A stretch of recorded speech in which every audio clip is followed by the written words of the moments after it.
Bienvenidos a su espacio de Ética TV, su programa de ética ciudadana. Es muy común escuchar la frase de que una persona es inocente hasta que se demuestre lo contrario, ¿no? Es lo que se conoce como la presunción de inocencia, que es fundamental para toda sociedad democrática. Sobre este tópico vamos a conversar con el abogado Ramón La Antigua. Ramón, ¿cómo estás? Sí, buenas, ¿cómo estás? Estamos muy bien, encantados de poder acompañarles aquí en esta entrega del programa y tratar un tema tan fundamental para lo que son las garantías de los derechos de los ciudadanos, como es la presunción de inocencia, un tema además que llama mucho debate. Claro. Bueno, pues vamos a comenzar, digamos, esclareciendo lo que es la presunción de inocencia, aunque la gente, digamos, de manera intuitiva tiende digamos, a tener una idea de en qué consiste, pero el problema también se ha complejizado, digamos, con el tópico de las redes sociales, que hablaremos más adelante, ¿no? Pero vamos, digamos, por ese primer aspecto, ¿en qué consiste la presunción de inocencia? Sí, Leonardo, quizás en la sección más simple de lo que es la presunción de inocencia, se refiere a un principio universal, aceptado básicamente en estos momentos por todas las legislaciones occidentales, por el cual toda persona se considera inocente hasta que la ley hasta que se le demuestre lo contrario ante un tribunal de justicia. Y va incluso un poco más allá, porque no solo hasta que se le demuestre lo contrario, sino hasta que interviene una decisión definitiva. Ajá. Mira, Leonardo, la presunción podemos decir que es una garantía ciudadana propia del derecho moderno, porque surge como una preocupación de proteger los derechos de los ciudadanos ante el poder absoluto del Estado.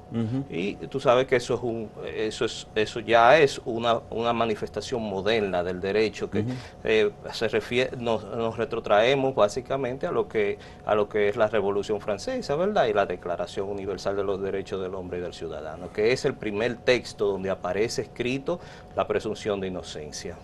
Entonces, de ahí que la cuestión de la presunción de inocencia está íntimamente vinculada a la modernidad y a las sociedades democráticas modernas, ¿no? Definitivamente. Y de hecho digamos que es uno de los principios que uno podría decir que sirve de distinción fundamental entre una sociedad democrática y una sociedad que no lo es, porque la presunción de inocencia le pone un límite al Estado.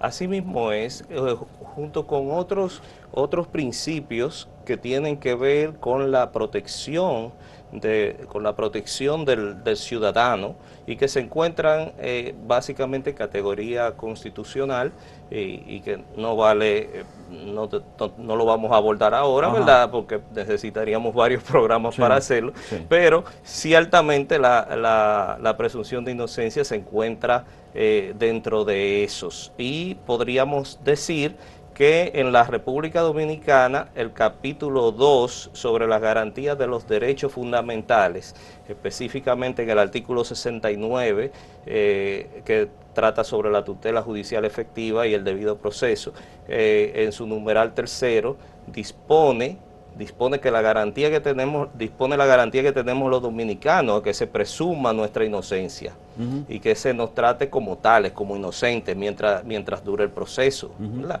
Entonces es un derecho para nosotros de categoría constitucional.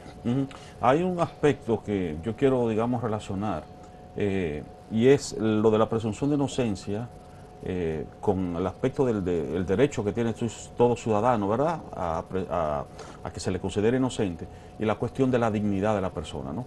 Todas las personas tienen una dignidad que tiene que ser respetada, y de ahí se derivan los derechos, ¿no? Sí. Entonces, a veces nosotros en la sociedad dominicana no estamos muchas veces claros con ese aspecto. Por ejemplo, cuando en una calle muere alguien en un intercambio de disparos, y se piensa, bueno, que sencillamente, bueno, el individuo era un delincuente y ya por eso se justifica como que estaba bien que se hiciera, ¿no? Y se pierde a veces como que esa cuestión de que no importa, digamos, lo que la persona hace, hay una dignidad que es intrínseca a cada ser humano, y por lo tanto tiene un derecho que tiene que ser respetado, porque eso es lo que de una manera u otra impide que, bueno, el Estado no pueda hacer con nosotros lo que les dé la gana en el momento que lo considere, ¿no? O que los gobernantes hagan lo que quieran con nosotros cuando lo decidan. Sí, muchas veces eso es lo que, Leonardo, muchas veces es lo que vemos como una manifestación de tribunales mediáticos, Ajá. donde nosotros pudiéramos ver que procedimientos que están llamados a ser mucho más, si se quiere, protectores de la dignidad del hombre, de la mujer, del ciudadano, son airados de manera indiscriminada en los medios de comunicación, no solo televisión, sino también medios masivos de otros, en todo, se presentan imágenes fotográficas, se presentan videos, Sí. y ya una vez que esto ocurre, la persona que ha sido sujeto a ese tratamiento ya deja de ser visto como un imputado, que es quizás la forma de verlo, que es la forma correcta de verlo. Un imputado ya todavía no es culpable. Ajá. Entonces se ve como un imputado hasta ese momento. Sin embargo, una vez que tú has aparecido en los medios y que la gente empieza a hacerse una idea de culpabilidad sobre ti, ya entonces tú te ves, ya tú dejas de ser ese imputado, ya Sí. ya empiezan a percibirte como un delincuente. Exactamente. O ya incluso empiezan a llamarte por el nombre del hecho por el que se te acusa. Si es un robo, pues ya tú eres un ladrón, y así sucesivamente. Pues esa es la realidad. Ok. ¿Cuál es el sujeto que debe probar la presunción de inocencia? Bueno, Leonardo, la presunción de inocencia, como bien se dice, como bien lo dice el nombre, es una presunción. Entonces, el principio es que exista, que la persona se presuma inocente. Ajá. Es el principio. Entonces, por esa razón, lo que debe probarse es la culpabilidad, no la inocencia. Exactamente. La inocencia es el principio y la culpabilidad es la excepción. Entonces, de hecho, en la legislación positiva nacional, el Código de Procedimiento Penal de la República Dominicana, en la parte final, en fin, del artículo 14, dispone que en la aplicación de nuestra ley penal, son inadmisibles las presunciones de culpabilidad. O sea, está escrito en la legislación positiva que no es posible presumir la culpabilidad. Y en ese momento tenemos que reiterar lo que indica el artículo 69, que ya lo vimos, numeral 3 de la Constitución, de que todo ciudadano está revestido de una presunción de inocencia. O sea, un texto constitucional que tiene el mandato general y un texto procesal que tiene el mandato particular sobre lo que deben hacer los tribunales al momento de proceder con esos individuos. Este aspecto yo creo que es fundamental porque usualmente, precisamente, hay una atmósfera, digamos, muchas veces, digamos, cultural, que parece decirnos que es la inocencia la que tiene que probarse, y no. Lo que hay que demostrar es la culpabilidad. Ese es un signo de toda sociedad democrática. Así mismo es, Leonardo. ¿Tú te imaginas una sociedad donde todos presuntamente seamos culpables? Eso sería o yo te denuncio de cualquier delito y ya entonces tú tienes que probar que no. No soy yo el que tengo que probar del delito que te acuso, sino que tú eres el que tiene que demostrar que de lo que yo te acuso es falso. Eso nos retrotraería a momentos ya pasados del derecho, a los inicios, donde una persona era esencialmente responsable de lo que sea que se le acusaba, dependiendo de la situación de quien acusaba. Si te acusaba el príncipe, en el feudalismo tú ya eras culpable, no había forma de que tú probaras la inocencia. Sí. O en las sociedades totalitarias, como en el estalinismo, cualquier, por ejemplo, ciudadano podía acusarte de que tú estabas conspirando y ya inmediatamente, entonces había entonces que comenzar a hacer un proceso para mostrar que no, que tú no eras el individuo que estaba incurriendo en el delito que se le acusaba, ¿no? Así mismo es, y como en otros casos donde se persiguieron personas por herejía, por ejemplo, Exacto. y se le hacía una acusación formal y ya esa persona era culpable de antemano. O sea que el presuponer que lo que somos es culpable nos llevaría de nuevo a una etapa superada del derecho. Bien, vamos a hacer una pausa, Ramón, y en breve volvemos.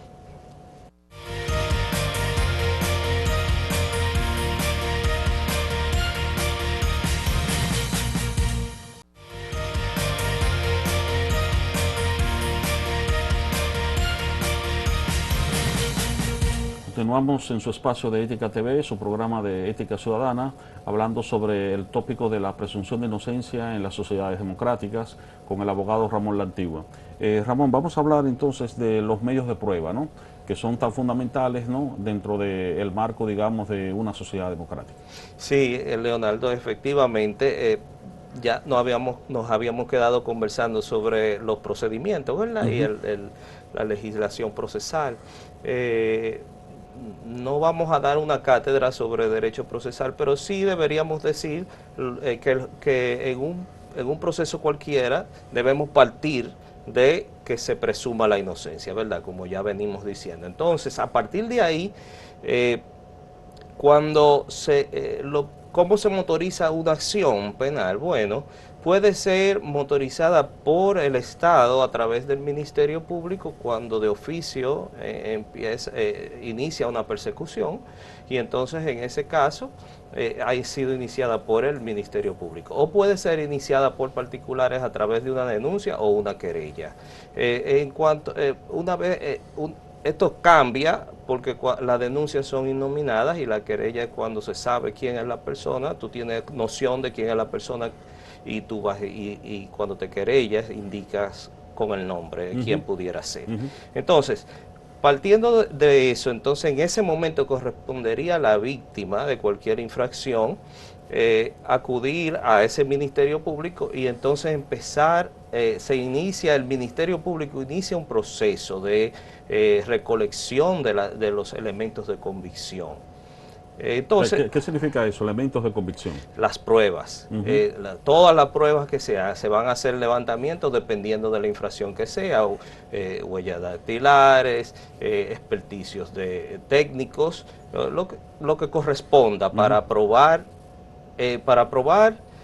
fuera de toda duda de que esa persona es quien cometió ese hecho. Porque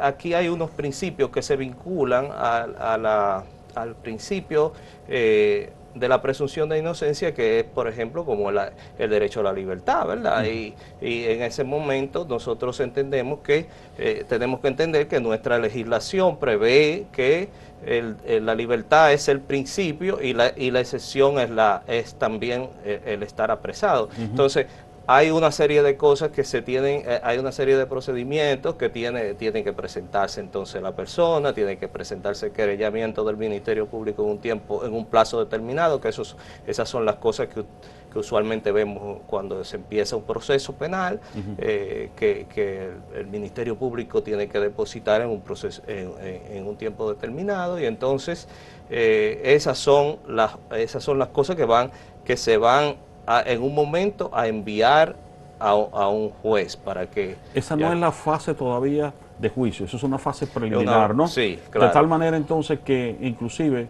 podría ser que no llegáramos al juicio si se considera que no hay suficiente evidencia que, digamos, amerite un juicio. ¿Es así o no? Así mismo es. El Ministerio Público pudiera determinar que no existen elementos suficientes y pudiera simplemente descargar eso en ese momento. Sin embargo, en ese momento lo que hace es que ya desiste de la persecución, ¿verdad?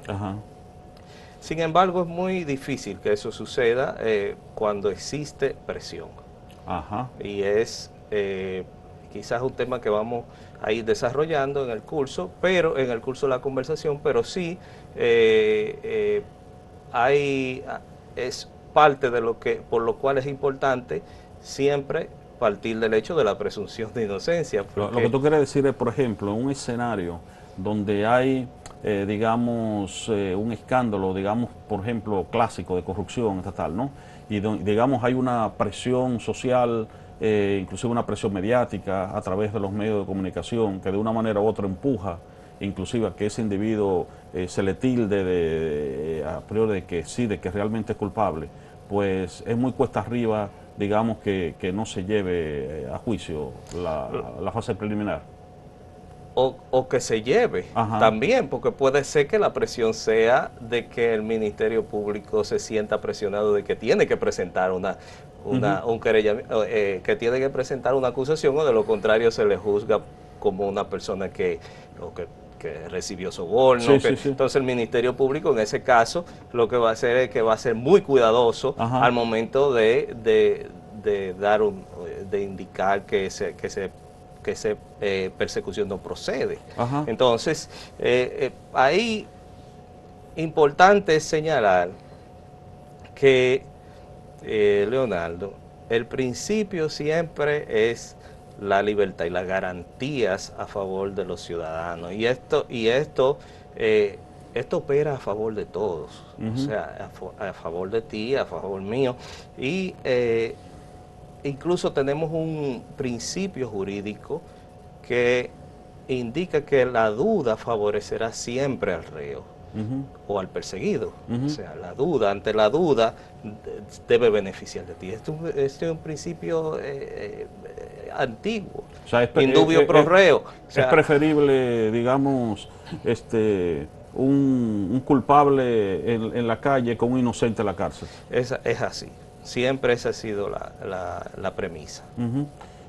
¿Cuál es el escenario, digamos, por excelencia para, digamos, este proceso de demostración, ¿no?, de la inocencia o de la culpabilidad de una persona? Bueno, el escenario natural son los tribunales de la República. Si no se descargó al momento si no se dio un auto de no al lugar o lo que fuera previo, esa acción irá a una jurisdicción de juicio, y en la jurisdicción de juicio, en un tribunal de primera instancia, en inicio, se va a conocer el expediente de qué se trate, y ahí se decidirá, un juez va a decidir. En el caso de nosotros, de nuestra legislación, es un juez. En otras legislaciones tenemos intervención de jurados y de otros elementos que... Ya que tú señalas eso, ¿por qué esa diferencia? Es decir, sí, por ejemplo, uno puede ver en la sociedad norteamericana, nuestros espectadores inclusive se habrán dado cuenta en esas películas que tratan sobre tópicos de acusados, donde no hay un juez, digamos, que es el que delibera, sino que hay un grupo de ciudadanos que están sentados en un lado del estrado, y a ellos es a los que se trata de convencer, ¿no? Y el juez lo que hace es que sentencia en función de lo que han deliberado los ciudadanos, ¿no? Sí, la diferencia es que en el proceso que nosotros llevamos, de acuerdo con nuestra cultura jurídica, nosotros siempre entendemos que la decisión debe estar en manos de un técnico, de un conocedor. Eso es un aspecto es un aspecto de cultura jurídica. Nosotros tenemos una cultura que viene del derecho francés, y el derecho norteamericano tiene otro principio, que es el que indica que usted debe ser juzgado por sus iguales. Entonces, pero si te fijas, al momento de imponer la sentencia, o sea, los iguales juzgan si tú eres culpable o inocente, pero al momento de imponer la sentencia, siempre será un juez, siempre... Sí. O sea, que es un sistema que en cierto modo reconoce que la necesidad de un técnico para poder... Pero sí hay un aspecto muy llamativo en el caso, digamos, del sistema judicial norteamericano y quienes le siguen, que es el poder de discernimiento que se le atribuye a la ciudadanía para poder discutir sobre los asuntos públicos, ¿no? En este caso, sí, ¿no? Es decir, los ciudadanos se supone que deben tener, claro, esto es una presunción, eso implica que en la práctica tiene que ser una sociedad lo suficientemente educada, cívicamente, para que puedan, digamos, discernir y discutir sobre estos tópicos. Vamos a retomar este tópico después de la pausa.